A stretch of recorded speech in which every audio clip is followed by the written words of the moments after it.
Oxumağa dəyər və kitablar bizim ən yaxşı, ən yaxın dostumuz olmalıdır. Oxumaq vərdişi çox gözəl vərdişdir. Vaxtında formalaşsa lap yaxşı olar. Bu işdə bizə kim kömək eləyir? Təbii ki, Mürşid müəllim. Mürşid müəllim İsmailzadə. Hazırda onun vaxtıdır bizdə cümə günü. Sabahınız xeyir olsun Mürşid müəllim. Sizi görməyə, eşitməyə həmişə şadıq. Təşəkkür edirəm. Mən də sizi görməyə çox şadam. Doğru buyurdunuz. Oxumağa dəyər sözü həmişə vacibdir. Çünki ədəbiyyat bizim üçün ən vacib sahələrdən biridir. Bugün sizə İrlandiyalı yazıcı və şair Oscar Wilde'ın Dorian Gray'in portreti əsəri haqqında danışmaq istəyirəm. Çox maraqlı süjet xətti var bu əsərin. Əsərin baş qəhrəmanı Dorian Gray gənc, yaraşıqlı bir oğlandır və bir dəfə onun dostu Basil adlı rəssam onun qəşəng şəklini, portretini yaradır. Sonralar Dorian Gray'in daha bir dostu olur, nisbətən yaşlı bir insan, Lord Henry adlı bir şəxs. Lord Henry'nin özünə uyğun bir həyat fəlsəfəsi var, bir təlim var, hedonizm adlanır. Yəni, o həyatın mənasını, məntiqini zövq almaqda, həzz almaqda görür. Bir növ əxlaqsızlıq və pozğunluğu təbliğ edir bu insan və Dorian Gray gənc olduğu üçün onu bir növ yoldan çıxardır. Çox maraqlı məqamlardan biri odur ki, əsər boyunca bütün bu pis işlərlə məşğul olan Dorian Gray həm də gözəl olduğu üçün gözəl xanımların, cavan xanımların ürəyini də qazana bilir. Və ən bu əsərdə belə deyək, fantastik və mistik olan bir məsələ ondan ibarətdir ki, illər keçsə də bütün bu pis əməllərin nəticəsində o zahirən gənc olaraq qalır, gənc yaraşıqlı oğlan.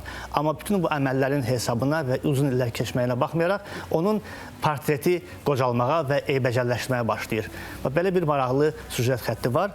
Mən istərdim Dorian Gray'in portreti haqqında 5 maraqlı faktı sizə nəzərinizə çatdırım, əziz tamaşaçılar.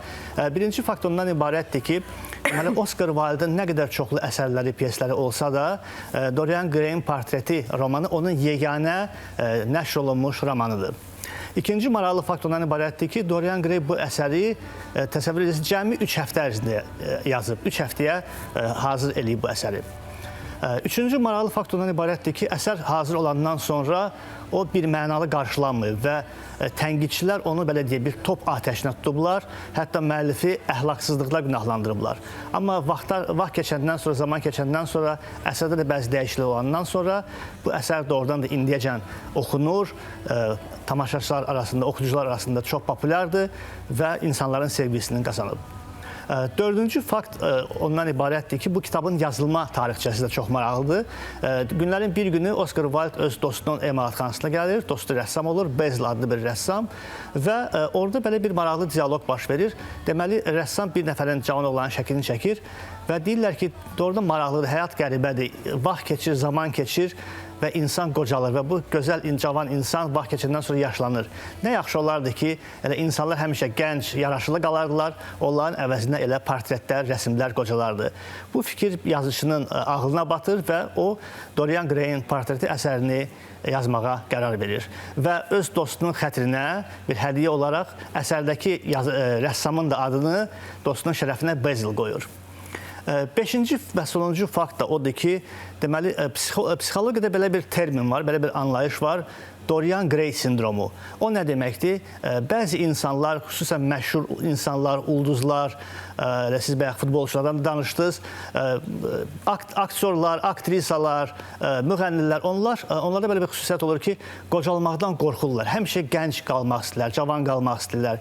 Və əgər bu həddən artıq bir formaya çatırsa, onlar dəfələrlə müxtəlif cərrahi, plastik, kosmetoloji əməliyyatlar keçirirlər və bu artıq bir ənənə halını alır. Çünki onlarda belə bir fikir var ki, biz daima tamaşaçılara, ictimaiyyətə cavan qalmalıyıq və bu da əlbəttə ki, çoxlu psixoloji problemlər yaradır. Və bu simptomun da adı Dorian Gray'in simptomu gedir, məhz bu əsərin şərəfinə. Doğrudan çox maraqlı əsərdir. Bu əsər üzrə təqribən 30-dan çox film çəkilib və mən düşünürəm ki, bu əsər həm klassik bir əsərdir və oxumağa dəyər bir əsərdir.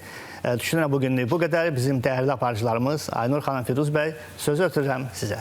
Təşəkkür edirik. Çox sağ olun Mürşid müəllim. Burada daha çox şəxsiyyətin parçalanmasından söhbət gedir də və qocalmaq təhlükəli deyil, əslində köhnəlmək təhlükəlidir. Əsas köhnəlməmək lazımdır. Mürşid müəllimə təşəkkür edirik. Çox sağ olun Mürşid müəllim. Çox maraqlı faktlarla yenidən çıxış elədi.